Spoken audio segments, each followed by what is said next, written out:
പ്രിയപ്പെട്ട കുട്ടികളെ, dual nature of radiation and matter എന്ന ചാപ്റ്ററിന്റെ മൂന്നാമത്തെ ക്ലാസ്സിലേക്ക് എല്ലാവർക്കും സ്വാഗതം. വളരെ സിമ്പിൾ ആയിട്ടുള്ള ഒരു ചാപ്റ്റർ ആണ് നമ്മൾ ഡിസ്കസ് ചെയ്തുകൊണ്ടിരിക്കുന്നത്. കഴിഞ്ഞ ക്ലാസ്സിൽ ഫോട്ടോ ഇലക്ട്രിക് എഫക്റ്റ്, അതിന്റെ എക്സ്പെരിമെന്റൽ സ്റ്റഡി, ഈ ഒരു ഭാഗമാണ് നമ്മൾ ഡിസ്കസ് ചെയ്തത്. ക്ലാസിന്റെ കണ്ടിന്യൂറ്റി നഷ്ടപ്പെടാതിരിക്കാൻ വേണ്ടി നമ്മൾ കഴിഞ്ഞ ക്ലാസ്സിൽ പറഞ്ഞ കാര്യങ്ങൾ ഒന്നുകൂടി പറഞ്ഞിട്ട് നമ്മൾ ഇന്നത്തെ ക്ലാസ്സിലേക്ക് പ്രവേശിക്കുന്നതാണ്. നമ്മൾ പറയുന്നത് ഫോട്ടോ ഇലക്ട്രിക് എഫക്റ്റ് എന്ന് പറഞ്ഞു കഴിഞ്ഞാൽ, when light of suitable frequency incident on a metal surface, the electrons are emitted from it. This process is called photoelectric effect. അല്ലെ? അപ്പോ നമ്മൾ പറഞ്ഞത് ഈ ഫോട്ടോ ഇലക്ട്രിക് എഫക്റ്റില് സ്യൂട്ടബിൾ ഫ്രീക്വൻസിയുള്ള ലൈറ്റ് മെറ്റൽ സർഫസിൽ വന്ന് പതിക്കുമ്പോൾ അതിൽ നിന്ന് ഇലക്ട്രോൺസ് എമിറ്റ് ചെയ്യും. ഇതിന്റെ ഒരു എക്സ്പെരിമെന്റൽ സ്റ്റഡി നമ്മൾ നടത്തി. എക്സ്പെരിമെന്റൽ സ്റ്റഡി നടത്തിയ സമയത്ത് നമുക്ക് ചില പ്രോപ്പർട്ടീസ്, ചില ഫോട്ടോ ഇലക്ട്രിക് എഫക്റ്റിന്റെ ചില ബേസിക് ക്യാരക്ടറിസ്റ്റിക്സ് നമുക്ക് മനസ്സിലായി. അതിൽ പ്രധാനമായിട്ടുള്ള കാര്യങ്ങൾ ഈ ഫോട്ടോ ഇലക്ട്രിക് കറണ്ട് എന്ന് പറഞ്ഞാൽ the number of photoelectrons emitted per second. എത്രത്തോളം ഫോട്ടോ ഇലക്ട്രോൺസ് എമിറ്റ് ചെയ്യുന്നുണ്ട്, ഈ number of photoelectrons emitted is directly proportional to the intensity. അതാണ് ഒന്നാമത്തെ ഒരു പോയിന്റ് നമ്മൾ പറഞ്ഞത്. വരുന്ന ലൈറ്റിന്റെ ഇന്റൻസിറ്റി ഓഫ് ഇൻസിഡന്റ് ലൈറ്റ്, അതിന് ഡയറക്ട്ലി പ്രൊപ്പോർഷണൽ ആയിരിക്കും നമ്പർ ഓഫ് ഫോട്ടോ ഇലക്ട്രോൺസ്. അപ്പോൾ കൂടുതൽ ഇന്റൻസിറ്റി ഉള്ള ലൈറ്റ് വരുമ്പോൾ കൂടുതൽ ഇലക്ട്രോൺസ് എമിറ്റ് ചെയ്യും. രണ്ടാമത്തെ ഒരു പോയിന്റ് നമ്മൾ പറഞ്ഞത്, ഫോട്ടോ ഇലക്ട്രിക് എഫക്റ്റ് നടക്കണമെങ്കിൽ ഒരു മിനിമം ഫ്രീക്വൻസി ഉണ്ടാവണം. Incident light should have a minimum frequency to takes place the photoelectric effect. That particular minimum frequency is called threshold frequency of a metal. ആ മെറ്റീരിയലിന്റെ, ആ material emitter പ്ലേറ്റിന്റെ അല്ലെങ്കിൽ ആ മെറ്റലിന്റെ ഒരു ക്യാരക്ടറിസ്റ്റിക്സ് ആണ്. ഒരു മിനിമം ഫ്രീക്വൻസി ഉണ്ടെങ്കിൽ ഇലക്ട്രോൺസ് എമിറ്റ് ചെയ്യുള്ളൂ. ഈ മിനിമം ഫ്രീക്വൻസിന്റെ മുകളിലുള്ള ഫ്രീക്വൻസി വരുമ്പോൾ, ലൈറ്റിന്റെ ഫ്രീക്വൻസിയിൽ വരുമ്പോൾ, പിന്നെ number of photo electrons incident ലൈറ്റിന്റെ ഫ്രീക്വൻസിനെ ഡിപ്പെൻഡ് ചെയ്യുന്നില്ല. ഇതാണ് മറ്റൊരു കാര്യം നമ്മൾ പറഞ്ഞത്. പിന്നീട് നമ്മൾ പറഞ്ഞത്, കളക്ടർ പ്ലേറ്റിന്റെ പോസിറ്റീവ് പൊട്ടൻഷ്യൽ കൂട്ടുമ്പോഴും കുറക്കുമ്പോഴും, പോസിറ്റീവ് ആക്കുമ്പോഴും നെഗറ്റീവ് ആക്കുമ്പോഴും ഫോട്ടോ കറണ്ട് എങ്ങനെയാണ് ചേഞ്ച് ചെയ്യുക, ഈ ഒരു കാര്യവും നമ്മൾ അതിന് ശേഷം പറഞ്ഞു. അപ്പോ നമുക്ക് ഇതിന്നൊക്കെ ഒന്ന് കൺസോൾഡേറ്റ് ചെയ്ത് കഴിഞ്ഞാൽ ഇന്നത്തെ ക്ലാസ്സിൽ തുടക്കം തന്നെ നമുക്ക് പറയാൻ പറ്റും laws of photoelectric effect. പ്രധാനപ്പെട്ട ഒരു ചോദ്യം തന്നെയാണ് ഫോട്ടോ ഇലക്ട്രിക് ഇഫക്റ്റിന്റെ ചില നിയമങ്ങൾ. അതിൽ നമ്മൾ ഒന്നാമത്തെ നിയമം നമ്മൾ നേരത്തെ പറഞ്ഞ അതേ കാര്യം തന്നെയാണ്. നമുക്കറിയാം, ഒരു മെറ്റലിന് ഒരു മിനിമം ഫ്രീക്വൻസി ഉണ്ട്, എന്നാലേ ആ ലൈറ്റിന്റെ മിനിമം ഫ്രീക്വൻസി ഉണ്ടെങ്കിൽ അതിൽ നിന്ന് ഇലക്ട്രോൺസ് എമിറ്റ് ചെയ്യുള്ളൂ. ദാറ്റ് മിനിമം ഫ്രീക്വൻസിനെയാണ് നമ്മൾ ത്രെഷോൾഡ് ഫ്രീക്വൻസി എന്ന് വിളിക്കുക. ഫോർ എ ഗിവൺ മെറ്റൽ, ഓരോ മെറ്റലിനും there exist a critical minimum, certain minimum frequency, ഒരു മിനിമം ഫ്രീക്വൻസി ഉണ്ട് of incident light below which no emission of photoelectrons takes place. അപ്പൊ അതുണ്ടെങ്കിലേ ഫോട്ടോ ഇലക്ട്രിക് എഫക്റ്റ് നടക്കുള്ളൂ. അതിന്റെ താഴെയാണെങ്കിൽ ഫോട്ടോ ഇലക്ട്രോൺസ് എമിറ്റ് ചെയ്യൂല. ഈ ഒരു ഫ്രീക്വൻസിനെയാണ് ത്രെഷോൾഡ് ഫ്രീക്വൻസി എന്ന് നമ്മൾ വിളിക്കുന്നത്. രണ്ടാമത്തെ ഒരു പോയിന്റ്, ത്രെഷോൾഡ് ഫ്രീക്വൻസിന്റെ മുകളിലുള്ള ഫ്രീക്വൻസിയിൽ ലൈറ്റ് വന്നു കഴിഞ്ഞാൽ പിന്നെ photo current, number of photo electrons, അത് ആരെ മാത്രമേ ഡിപ്പെൻഡ് ചെയ്യുള്ളൂ, ഇന്റൻസിറ്റി ഓഫ് ഇൻസിഡന്റ് ലൈറ്റിനെ മാത്രമേ ഡിപ്പെൻഡ് ചെയ്യുള്ളൂ. അല്ലാതെ ഫ്രീക്വൻസിക്ക് ഒരു ഡിപ്പെൻഡൻസും ഇല്ല. Above the threshold frequency the photocurrent is directly proportional to the intensity of incident light, not on the frequency. മൂന്നാമത്തെ ഒരു ലോ, എബോവ് ത്രെഷോൾഡ് ഫ്രീക്വൻസി, ഈ ത്രെഷോൾഡ് ഫ്രീക്വൻസിന്റെ മുകളിൽ ലൈറ്റ് വന്നു, the maximum kinetic energy of photoelectrons, emit ചെയ്യുന്ന ഇലക്ട്രോണിന്റെ energy, kinetic energy, അത് ഏതിനെ ഡിപ്പെൻഡ് ചെയ്യുക, ഫ്രീക്വൻസിനെയാണ്. അല്ലെ? കൂടുതൽ ഫ്രീക്വൻസി ലൈറ്റ് വന്നു കഴിഞ്ഞാൽ എന്ത് ചെയ്യും, നമ്മൾ നേരത്തെ പറഞ്ഞതാണ്, കൂടുതൽ ഫ്രീക്വൻസിയിലെ ലൈറ്റ് വരുമ്പോൾ കൂടുതൽ എനർജി ഉള്ള ഇലക്ട്രോൺസ് എമിറ്റ് ചെയ്യും. കാരണം വരുന്ന ലൈറ്റിന്റെ ഫ്രീക്വൻസി അത് ന്യൂ, അപ്പോൾ അത് കൂടുമ്പോൾ അതിന്റെ എനർജി കൂടും, വരുന്ന ലൈറ്റിന്റെ എനർജി കൂടും, h ന്യൂ, അതിന്റെ എനർജി കൂടും. അതിന്റെ എനർജി കൂടി കഴിഞ്ഞാൽ ആ എനർജി ഉപയോഗിച്ചിട്ടാണ് ഇവിടുന്ന് ഇലക്ട്രോൺസ് എമിറ്റ് ചെയ്യുന്നത്. അപ്പൊ അതിന്റെ കുറച്ച് ഭാഗം അവിടുന്ന് പുറത്ത് ചാടാൻ വേണ്ടി, ആ മെറ്റൽ സർഫസിൽ നിന്ന് പുറത്ത് ചാടാൻ വേണ്ടി ഉപയോഗിക്കും. അതിനെ നമ്മൾ വർക്ക് ഫംഗ്ഷൻ എന്ന് വിളിക്കുക. ബാക്കിയുള്ളത് അതിന് എനർജി കൊടുക്കാൻ ഉപയോഗിക്കും. അപ്പൊ കൂടുതൽ എനർജിയിൽ അത് പുറത്തു പോകും. അപ്പോൾ above the threshold frequency frequency, the maximum kinetic energy of photoelectrons depends only on the frequency of incident light, not the intensity of light. ഇനി നാലാമത്തെ ഒരു law, the photoelectric emission is an instantaneous process.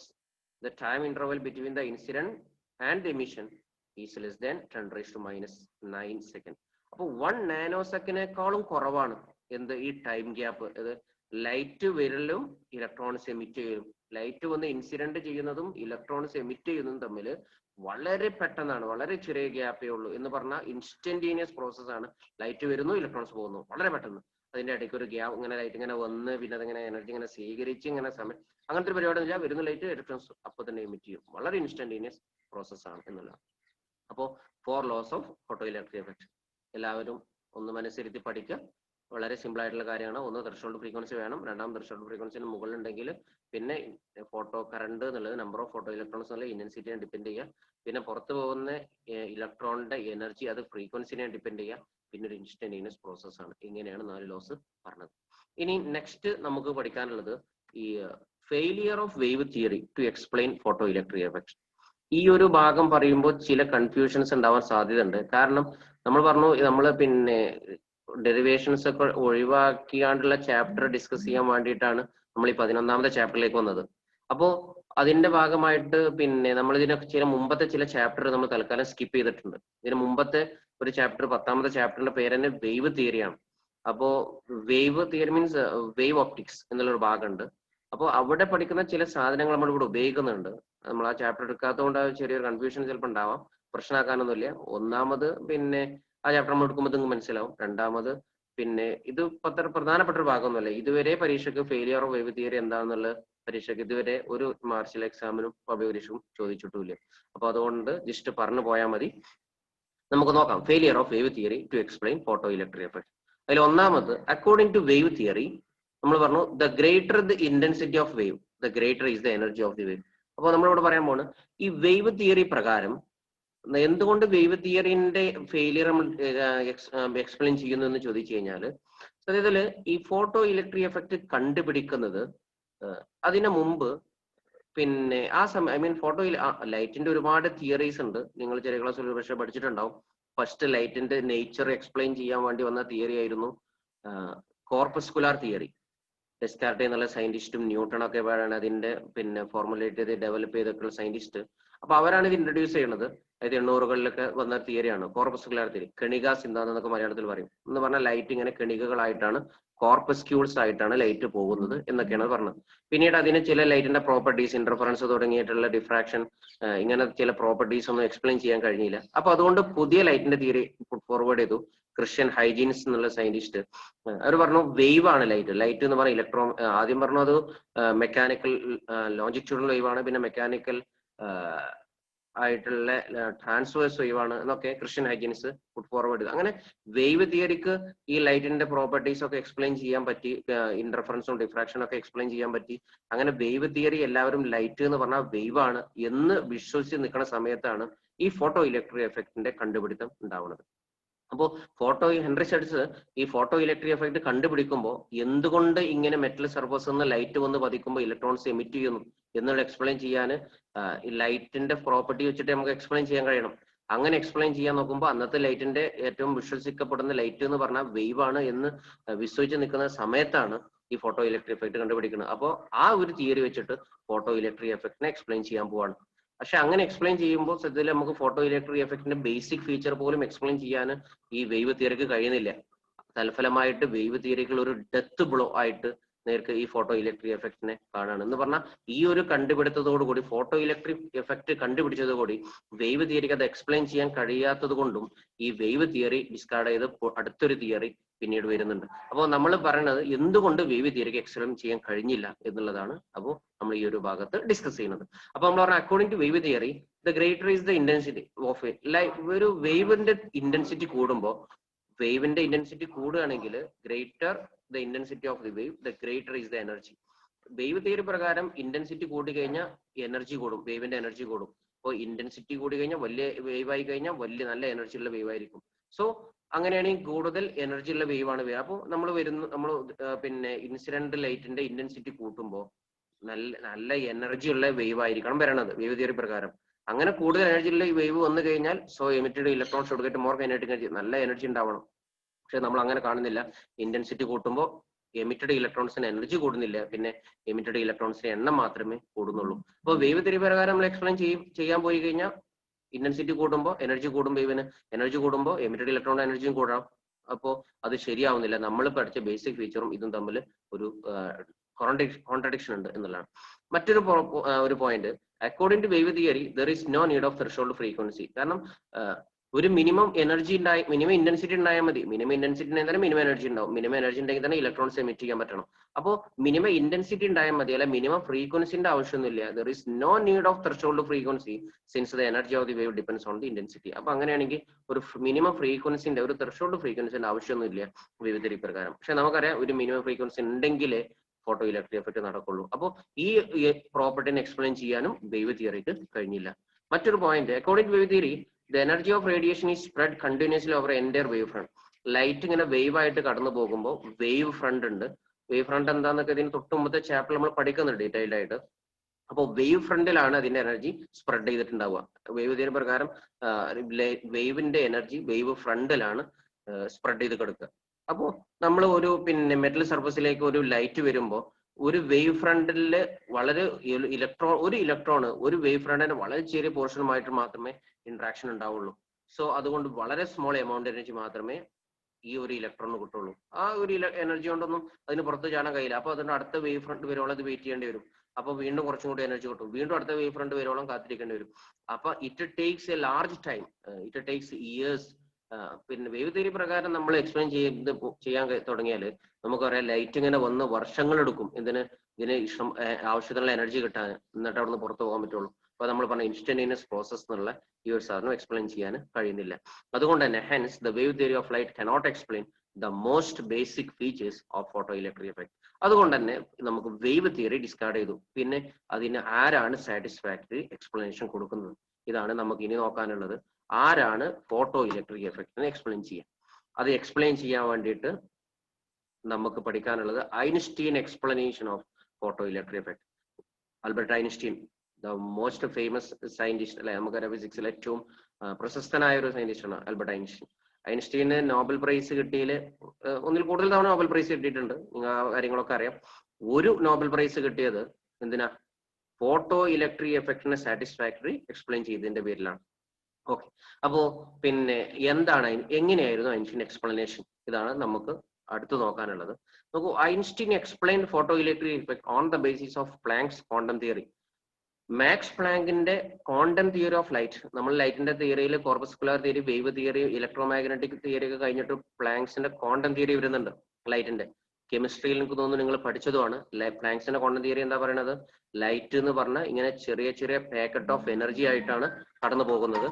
ഈ ചെറിയ പാക്കറ്റിനെയാണ് നമ്മൾ quantum എന്ന് വിളിക്കുന്നത്. ആ കാര്യങ്ങളൊക്കെ കെമിസ്ട്രിയിൽ പഠിച്ചതായിരിക്കും. അപ്പോൾ ഐൻസ്റ്റീന് ഈ മാക്സ് പ്ലാങ്കിന്റെ ഈ ക്വാണ്ടം തിയറി ഉപയോഗിച്ചിട്ടാണ് ഫോട്ടോ ഇലക്ട്രിക് എഫക്റ്റിനെ എക്സ്പ്ലെയിൻ ചെയ്യുന്നത്. പരീക്ഷകരോടും ചോദിച്ചിട്ടുണ്ടത്, ഐൻസ്റ്റീന് ഫോട്ടോ ഇലക്ട്രിക് എഫക്റ്റിനെ ഏതിന്റെ ബേസിലാണ് എക്സ്പ്ലെയിൻ ചെയ്തത്?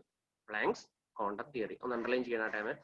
അക്കോർഡിംഗ് ടു ഐൻസ്റ്റീൻ, അപ്പോൾ ഐൻസ്റ്റീൻ പ്രകാരം അല്ലെങ്കിൽ according to Max Planck, light radiation is composed of discrete packet of energy called quanta or photon. അല്ലെ, ഐൻസ്റ്റീന്റെ അഭിപ്രായ പ്രകാരം അല്ലെങ്കിൽ മാക്സ് പ്ലാങ്കിന്റെ അക്കോർഡിംഗ് ടു മാക്സ് പ്ലാങ്കിന്റെ നമുക്ക് പറയാൻ പറ്റും ലൈറ്റ് എന്ന് പറഞ്ഞു കഴിഞ്ഞാൽ അതിൽ ഡിസ്ക്രീറ്റ് പാക്കറ്റ് ഓഫ് ഇങ്ങനെ സ്മോൾ പാക്കറ്റ് ഓഫ് എനർജിയാണ് ഈ ലൈറ്റ് എന്ന് പറഞ്ഞു കഴിഞ്ഞാൽ. Each photon carries energy equal to h and momentum h by lambda. ഓരോ ഫോട്ടോണിന്റെ എനർജിയാണ് h-നും അതിന്റെ മൊമെന്റം h by lambda-യും ആയിരിക്കും. ഇനി എങ്ങനെയാണ് ഐൻസ്റ്റീൻ എക്സ്പ്ലെയിൻ ചെയ്തത്? How Einstein explained? അതിന്റെ ആൻസർ നമ്മൾ തുടങ്ങുന്നത് അക്കോർഡിംഗ് ടു ഐൻസ്റ്റീൻ. ഐൻസ്റ്റീൻ പറഞ്ഞത്, in photoelectric effect the energy of photon is spend in two ways. ഒരു ലൈറ്റ് വരുമ്പോൾ ആ ലൈറ്റിൽ ഫോട്ടോൺസ് ആണുള്ളത്. ഈ ഫോട്ടോണിന്റെ എനർജി രണ്ട് കാര്യത്തിനാണ് ഉപയോഗിക്കുക. ഈ ഫോട്ടോൺ എനർജി എന്തിനൊക്കെ ഉപയോഗിക്കുക? ഒന്ന്, ഒരു part is used to liberate the electron from metal surface. Metal surface നിന്ന് ഇലക്ട്രോൺ എമിറ്റ് ചെയ്യിക്കാൻ വേണ്ടിയിട്ട്. കാരണം ഇലക്ട്രോണിന്റെ മെറ്റൽ സർഫസ് എമിറ്റ് ചെയ്യണമെങ്കിൽ ഒരു എനർജി കൊടുക്കണം. ആ എനർജിനെ നമ്മൾ വർക്ക് ഫംഗ്ഷൻ എന്ന് വിളിക്കുക. അപ്പോൾ ഫോട്ടോണിന്റെ ഒരു ഭാഗം എന്തിനാ ഉപയോഗിക്കുക? വർക്ക് ഫംഗ്ഷൻ കൊടുക്കാൻ വേണ്ടിയിട്ട്, ഇലക്ട്രോണിന് മെറ്റൽ സർഫസ് ജസ്റ്റ് പുറത്ത് ചാടാൻ വേണ്ടിയിട്ട്. ബാക്കിയോ, ദ സെക്കൻഡ് പാർട്ടോ, the rest of the energy is used to provide kinetic energy of electron. ഈ എമിറ്റ് ചെയ്യുന്ന ഇലക്ട്രോണിന് കൈനറ്റിക് എനർജി കൊടുക്കാൻ വേണ്ടിയിട്ടും ഉപയോഗിക്കും ബാക്കിയുള്ള എനർജി. അപ്പോൾ ടോട്ടലായിട്ട് ഒരു ഫോട്ടോണിന്റെ എനർജി എച്ചിനു അത് രണ്ട് കാര്യത്തിനാണ് ഉപയോഗിക്കുക. ഒന്ന് 50 കൊടുക്കാൻ, വർക്ക് ഫംഗ്ഷൻ കൊടുക്കാൻ, പ്ലസ് ബാക്കിയുള്ളത് എമിറ്റഡ് ഇലക്ട്രോണിന് എനർജി പ്ലസ് കെ ഇ എന്ന് നമുക്ക് എഴുതാൻ പറ്റും. So h nu equal to 50 plus K E എന്ന് ഈ ഇക്വേഷൻ ബോക്സിലാക്കി വെക്കുക. പരീക്ഷയ്ക്ക് ചോദിച്ചിട്ടുണ്ട് എങ്ങനെയാണ് ഐൻസ്റ്റീൻ എക്സ്പ്ലെയിൻ ചെയ്ത ഐൻസ്റ്റീന്റെ ഫോട്ടോ ഇലക്ട്രിക് ഇക്വേഷൻ എന്താണെന്ന് ചോദിച്ചിട്ടുണ്ട്. അപ്പൊ ഇക്വേഷൻ എഴുതേണ്ടി വരും h nu equal to 50 plus K E.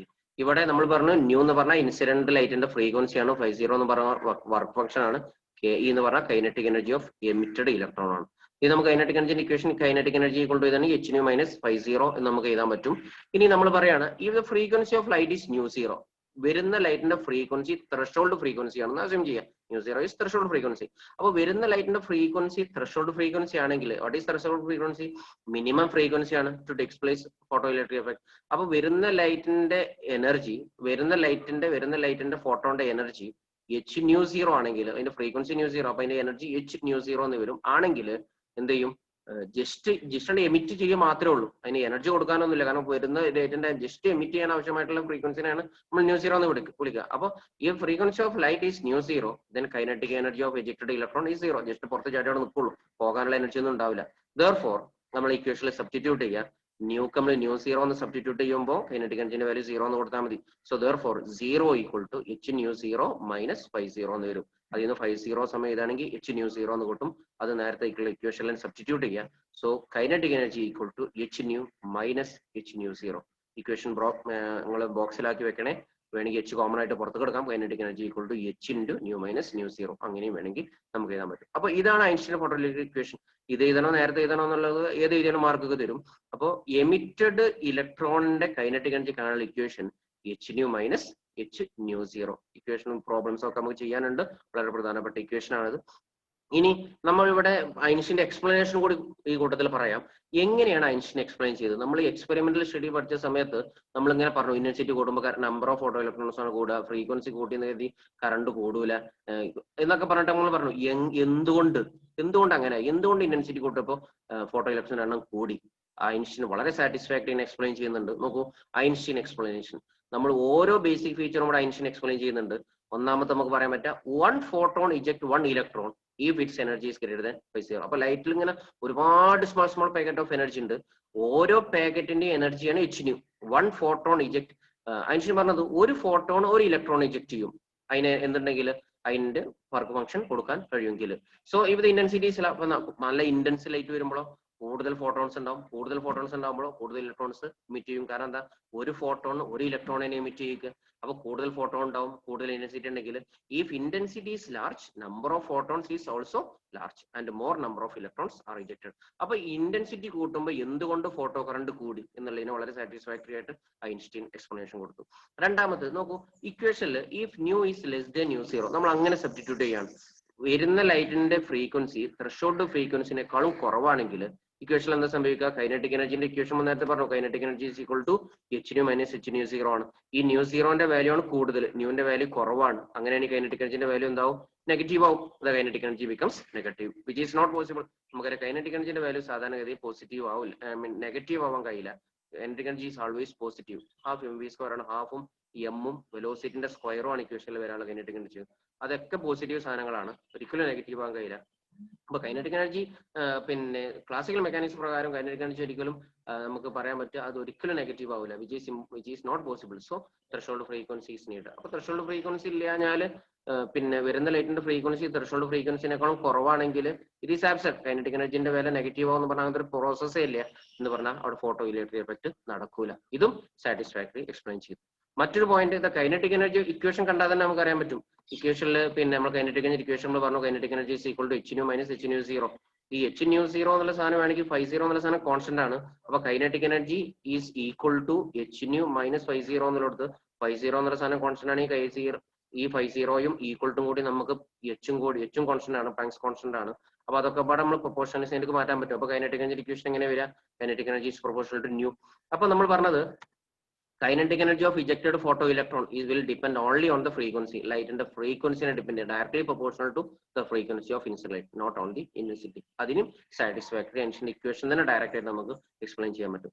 അടുത്തത് ഈ ഫോട്ടോ, ഒരു ഫോട്ടോണ് ഒരു ഇലക്ട്രോണാണ് ഇജക്ട് ചെയ്യുക. ഈ കൊളീഷൻ, ഫോട്ടോണും ഇലക്ട്രോണും തമ്മിലുള്ള കൊളീഷൻ അത് ഇലാസ്റ്റിക് ആണ്, ഇലാസ്റ്റിക് കൊളീഷൻ ആണ്. അതുകൊണ്ട് തന്നെ എനർജീസ് കൺസേർവ്ഡ് ആണ്, എനർജി മൊമെന്റ് ഒക്കെ കൺസേർവ്ഡ് ആയിരിക്കും. അതുകൊണ്ട് തന്നെ അതിന്റെ എനർജി ഫുൾ ആയിട്ട് ട്രാൻസ്ഫർ ചെയ്യും. ഫോട്ടോണിന്റെ എനർജി മുഴുവനായിട്ട് ഇലക്ട്രോണിന് ട്രാൻസ്ഫർ ചെയ്യും. അപ്പൊ ഒരു ഫോട്ടോണിന് ഒരു ഇലക്ട്രോണിനെ ഇജക്ട് ചെയ്യാനുള്ള എനർജി ഉണ്ടെങ്കിൽ അതിന് എനർജി ചെയ്യും. അല്ലാതെ പിന്നെ അടുത്ത ഫോട്ടോൺ വരാൻ വേണ്ടി വെയിറ്റ് ചെയ്യുന്നില്ല. ഇനി ഒരു ഫോട്ടോൺ എനർജി ഇല്ലെങ്കിലോ അത് ഇജക്ട് ചെയ്യൂല. അടുത്ത കുറച്ച് ഉപയോഗിച്ചാൽ ബാക്കിയുള്ള അടുത്ത ഫോട്ടോൺ ഉപയോഗിക്കാം, അങ്ങനത്തെ പരിപാടി ഒന്നുമില്ല. ഒരു ഫോട്ടോൺ എനർജി ഉണ്ടോ അത് ഇലക്ട്രോണിനെ eject ചെയ്യിക്കും. The collision between photon and electron is elastic and energy is transferred. So it is an instantaneous process. So 4 basic features of photoelectric effect, 4 laws of photoelectric effect വളരെ satisfactory explain ചെയ്യാൻ ആർക്ക് കഴിഞ്ഞു? ഐൻസ്റ്റീന് കഴിഞ്ഞു. അതുകൊണ്ടാണ് ഐൻസ്റ്റീന് Nobel prize ഒക്കെ കിട്ടിയത്. അപ്പോൾ നമ്മൾ ഇന്നത്തെ ക്ലാസ്സിൽ ലോസ് ഓഫ് ഫോട്ടോ ഇലക്ട്രിക് എഫക്റ്റും അതേപോലെ അതിന്റെ എക്സ്പ്ലനേഷനും, ഐൻസ്റ്റീന്റെ എക്സ്പ്ലനേഷനും ഇതാണ് നമ്മൾ പറഞ്ഞത്. എല്ലാവരും നന്നായിട്ട് ശ്രദ്ധിക്കുക, നന്നായിട്ട് പഠിക്കുക. സംശയങ്ങൾ ഉണ്ടെങ്കിലൊക്കെ ചോദിക്കാം. Okay, thank you. Have A nice day.